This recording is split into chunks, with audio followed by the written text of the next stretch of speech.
இன்று இலங்கையில் பெட்ரோலிய கூட்டுத்தாபனத்தினருடைய ஸ்ட்ரைக், அதாவது போராட்டம் காரணமாக பெட்ரோல் நிலையங்கள் எல்லாவற்றிலேயுமே பாரிய அளவான நெருக்கடிகள் ஏற்பட்டிருப்பதை காணக்கூடியதாக இருக்கிறது.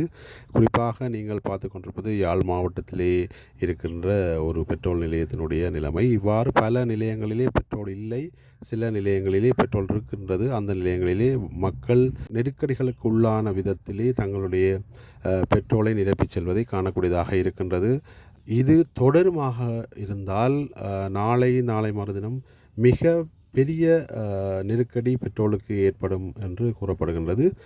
டீசலுக்கு அவ்வாறான நெருக்கடிகள் இல்லை. பெட்ரோலுக்கான தட்டுப்பாடு பெட்ரோல் நிலையங்களிலே இருப்பதை காணக்கூடியதாக இருக்கின்றது. மக்களிடம் ஒரு பயம், ஒரு பதட்டம் காணப்படுகின்றது. முன்னைய காலங்களிலே பெட்ரோலுக்கு லைனிலே நின்றது போன்ற ஒரு நிலைமை ஏற்பட்டு விடுமோ என்ற பதட்டம் எல்லா மக்களிடம் காணப்படுகின்றது.